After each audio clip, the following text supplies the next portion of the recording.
I wanted to actually ask you a little bit more about sort of how you came to know Fred, or why you chose Fred, or how you as a filmmaker, or even, like, there's a lot of questions that I have already, because sort of your path to becoming a filmmaker and how you chose the story, I think is really going to be the start of where folks might be interested in hearing more from you. Wow, thank you. So also thanks to Boston Asian American Film Festival. I think it's really important to have this film festival in this town, and the AARW as well. I want to invite Shirley down here too, because she just, she going, no way.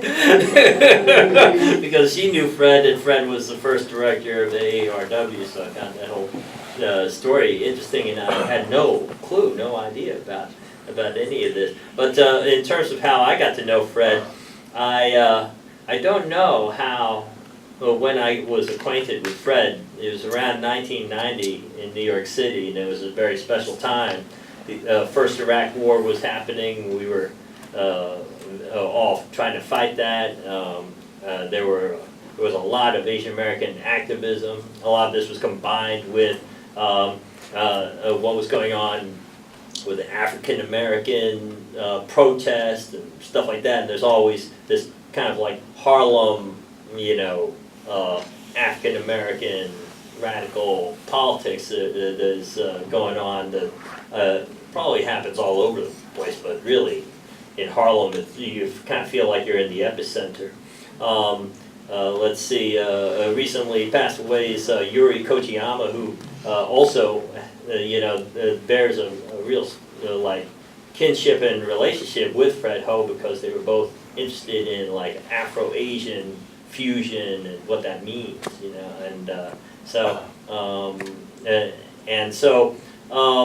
in the 90s we were seen in the same venues, and I don't know if you got this sense, but when you meet Fred, you always think, I've never met somebody like Fred Ho.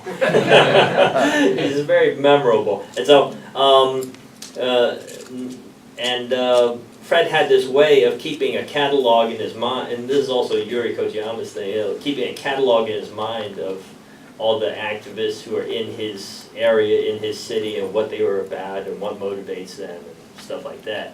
And then somehow, one time, he asked me, he had a publication, he asked me to contribute an article, so I contributed an article. I went over to his house to contribute the article. At that time, his house was just like this ridiculous place in Brooklyn, about the size of this room, and with a ceiling about as high as this room.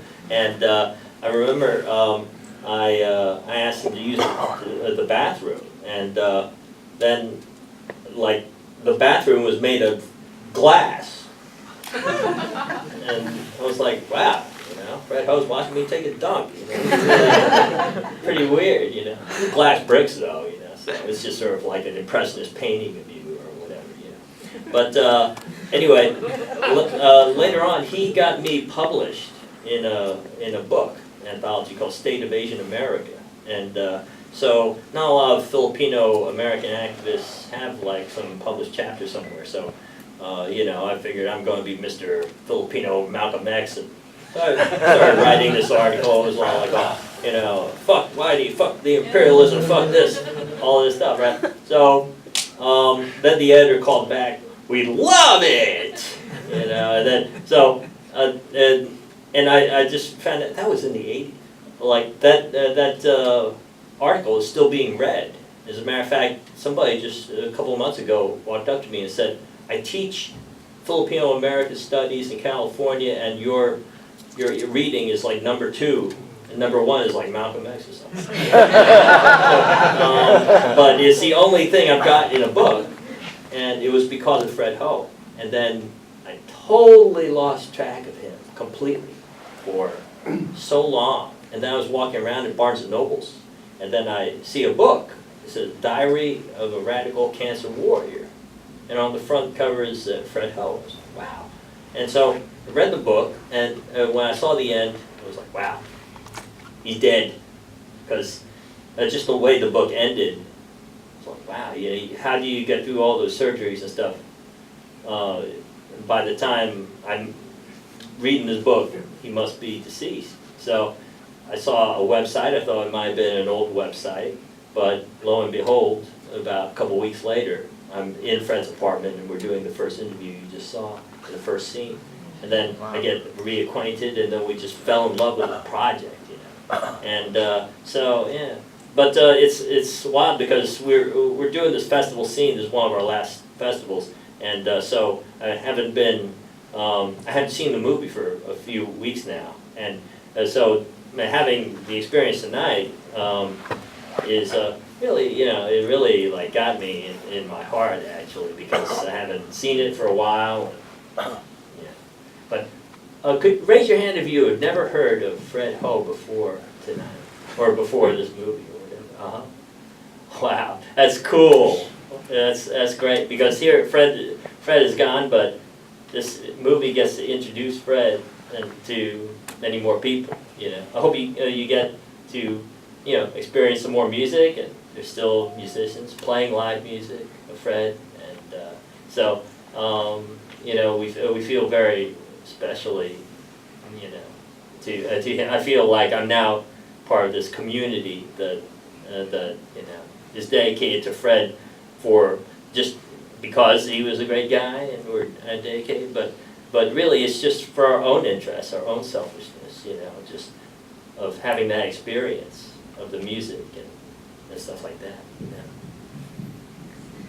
So was this really a year-long project that you had with him? Mm-hmm. So I can imagine there must have been a tremendous amount of footage that you actually captured with him in terms of interviews, performances, and a broad range of everything. What was sort of your prioritizing principle in terms of, you know, how you decided what actually made it into the film? Well, it was the most difficult part, I think, the issue of that prioritizing, because he's a very difficult interview subject. People aren't usually, like, you know, great in so many things, like clothing, music, politics, you know, all this stuff. So, you know, books, American Book Award, Harvard Arts Medal, it's just, how do you encapsulate that? So, and also I wanted to keep it at this length because I wanted to sell this to PBS, and right now, I thought I was going to approach them. They actually asked me to, they approached me and asked for a submission to, I forget what they call it, Independent Lens or something. But that doesn't mean they're going to take it. They just wanted to view it in their viewing room or something. But I'd be surprised if they take it, because the format of it is so unorthodox.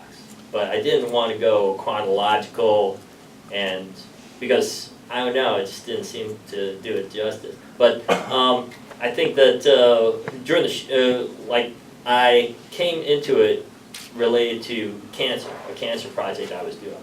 So I wanted to stay true to that, and I decided that the cancer story was going to structure the whole rest of it. And then came out a movie called Searching for Sugar Man. And so this movie, I thought, was a great music documentary that really broke a lot of boundaries, and I decided, yeah, this is what a music movie is about, which is just play the song, you know, let people enjoy the experience of hearing it, and play a lot of it, and so that's what we did, just let the music speak for itself, and so there's three things that are really being expressed in the movie: avant-garde jazz, Asian American politics, and a man's losing a fight against cancer. So these are three incredibly unpopular things to do a movie about. And, I don't know, when I combined it, I was fascinated. Jazz, cancer, that's cool, you know, let's do that movie, you know. I think a lot of people will be into it, and a lot of people are into it for a lot of different reasons, like, you know, from the music end, from the issue of cancer, and so, yeah. Now, my understanding is that your background isn't in filmmaking, and that you come to this sort of later in life. Can you tell me sort of how that journey has worked out, or how that came to be? Yeah, so it's kind of funny. I just sort of could see it as a continuum of me as a storyteller through the medium of writing. So I always was a writer, and then I became a lawyer. So I saw being a lawyer also from the same vein as being a writer. Also, I had this thing for libraries, so I like research and stuff like that. Hey!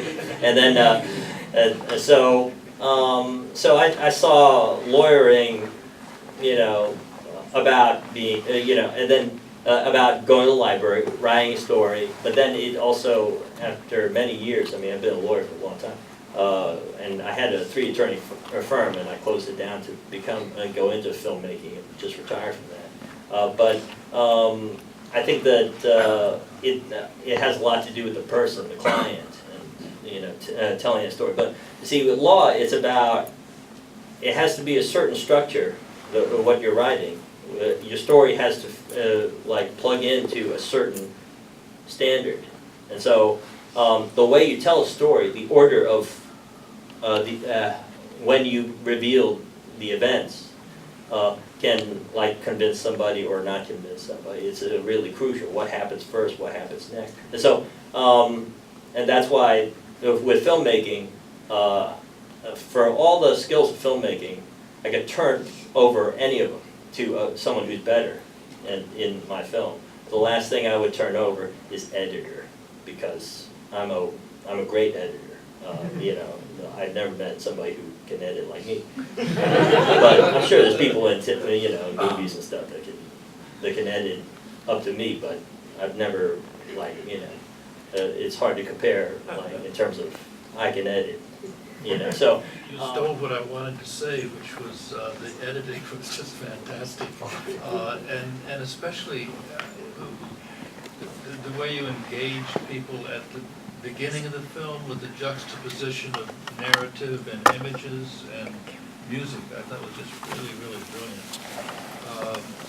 And at his last birthday, when Fred said, "I'm still here," I just resonated with another favorite artist of mine, Bill T. Jones, and his choreography and his production called Still Here. And he, by the way, as an African American, incorporated Asian Americans into his dance company in a very unique sort of way. you know, there's just recently a beautiful choreography documentary called Pina, which is also, it was a German dance company led by Pina Bausch, a world famous choreographer, and she also was dying, you know, and never, like, she died before the movie was released, but and then somebody else told me about a painter who also got the Harvard Arts Medal, who, there's a documentary that's making its way through, I think, Jewish film festivals. I'm sorry if I forgot the name of that painter, but he also, the documentary is also about the last year of that painter. And so I think that, like, for most of us, when we find out, you know, the doctor tells you, okay, well, you have a year to live, perhaps less.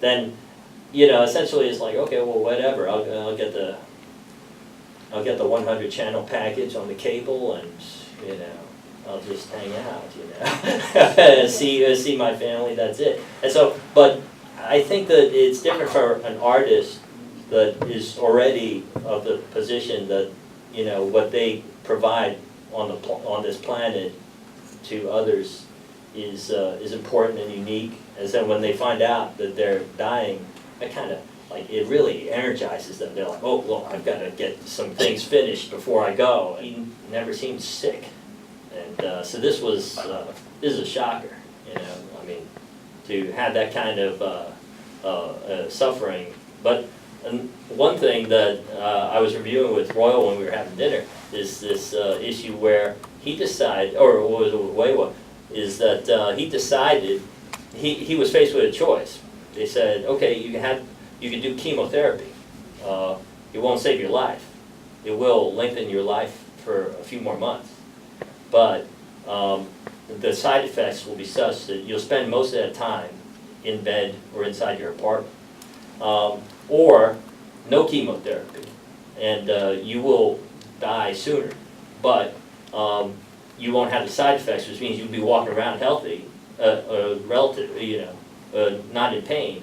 You'll be able to socialize and go to events, maybe even play music, but you'll die sooner. And so he took he didn't take chemotherapy. He decided to keep on going, so that's I think that was a hard choice, and almost no one ever takes that other choice. But I respect the choice he made. Yeah, it's really something. You guys have family members if you have had experience with cancer? Anybody would like to talk about that and what the movie brought up for you? Of course not. No. And so, one other thing that I wanted to do with the movie is this idea about. I have another project called Cancer Warriors, and Fred was part of it, where I interviewed many cancer survivors. And so, what was key about that? And I thought, wow, there's hundreds of cancer documentaries. Most of them really bad. All of them really bad. And but with all these interviews that I did, I've never met a cancer survivor that did not have some type of change in their social vision or their ideas about society or their ideas about medicine, medical industry as a result of their cancer. Like this occurs to everybody who has like a major who has had a major illness, but it's never been covered. I don't know why. Maybe it's because in the movies, like, a person with cancer is supposed to be somebody who is just, a consumer of the drugs and other services that the medical provider is supposed to give, and they're alienated from that experience. And so no one really gives a crap about what they think about what they're going through. I don't know. And so, that was an important reason why I wanted to bring Fred out there. Not because everybody's going to decide that they are going to be against capitalism. I think when I look at it, I am a capitalist myself. But can't we all agree that, capitalism does suck? I mean, in many different ways. I mean, capitalism is the cancer to Mother Earth. I mean, can't we see that issue that, uncontrolled growth is one reason why you all get cancer. I mean, and so just to bring that out, don't have to agree, but let it influence, the discussion. I think that it's just he was quite a man. How old was he when he died? 56, almost 57. To think of dying at 57 and having accomplished so much. And he received a Lifetime Achievement Award, but he received it at the age of 35. That he was quite amazing. What's interesting is that all his friends have had this experience where he has decided that he is going to bitch you out about something. He's going to yell at you about something. But what's interesting is some folks in his band think that they're Fred Ho when they start yelling, but they're missing something really important, which is Fred knew who you were so deeply that when he was mad at you about something, you really felt that he wanted you to be more yourself. He knew you so well that he only wanted you to be the best that you could be. And so when he wanted something from you, you never felt like when he was yelling that he wanted you to do something. He wanted you to do what you wanted to do, and never had the guts for it. And so he had the guts, and so he really showed people. To tell you the truth, he taught me how to be a filmmaker, because he had finished so many operas, so many albums, so many books, that I got a very close experience of a person who knew how to implement their vision, not compromise, and finish what they started. And he was quite amazing that way, and he really touched me for life. You know? Yeah, Stephen, I was wondering, I mean, you knew him for the last year, and everyone knew he was dying. When did you figure out how to segment the movie? Was that afterwards, or how did that come about? How did you figure out how to put everything into those different frameworks and categories? Yeah. So Fred told me, you know, you need a script. Yeah, I got a script. Yeah, and so yeah, I did have a script, but I didn't use it. I don't know, you know, it like became an organic thing, you know. And then so this also is related to script writing, which I seem to be doing a lot lately, where like in America, there's all types of, I don't know, workshops and books about this is how you do a script, and this is the structure of a script, and this is how whatever, you know, Plato did it or whatever the hell it is. But what I learned is that actually the way you write a script is like what happened last time, just keep on going the next page, you know, like like this causes that, causes that, causes that, like, and you like look at structure in an overall way, but if you, it's a different part of your brain that looks at structure to impose. The organic aspect of writing and creativity cannot be replaced. It cannot be, if you mess with it, it doesn't come back, you know. There's this, the magical aspect of humans to create is not something that you can read in a book. You already have, you already know it. And so you have to create that atmosphere to keep on creating. So that movie is really like something that is organic to you know, it was created organically. And so not sure if all my decisions were right, actually. But I had to try because Fred, as an artist, tried all types of things. He didn't succeed in all of them, but he tried so hard in all of them that I knew that I had to keep going in the direction that I felt was right. Yeah. When did you complete this film? In September of 2013. So I missed a bunch of things. Actually, for a New York Times obituary, that footage of Fred playing his last solo, that's my footage. But yeah, that was an amazing show that he did in Brooklyn Academy of Music. One of his best. But I missed it because I was already finishing up the film at that point. So did he get a chance to see? Mm-hmm. Yeah, he got a chance to see Fred Ho's last year, and he also is a big movie buff, big Star Trek fan, and he is you know, he loved movies and stuff. So I always thought that Fred wanted to be a movie again in movies, because and so if he had been able to live a little longer, who knows what he would have accomplished. Yes. What did he say about the movie after he saw it? Well, let me see. He gave me the best compliment I ever saw him give anybody on their work. He didn't say anything.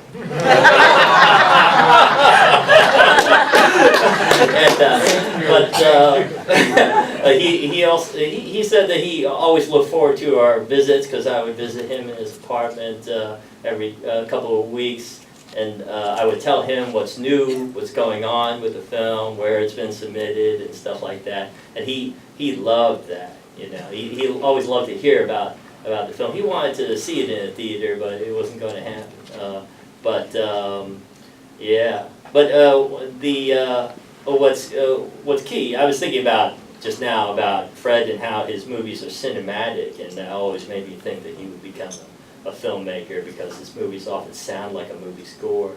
But I think the truth is that music for us in the 21st century is all about like it being a movie score for our life. Like we consider our lives to be a movie, and we get on the iPod and we just, you know, play what's going to be the theme music of our lives. But if you really look at what's on your iPod, some of the music we're all listening to is stuff the same stuff we were listening to when we were 3 years old.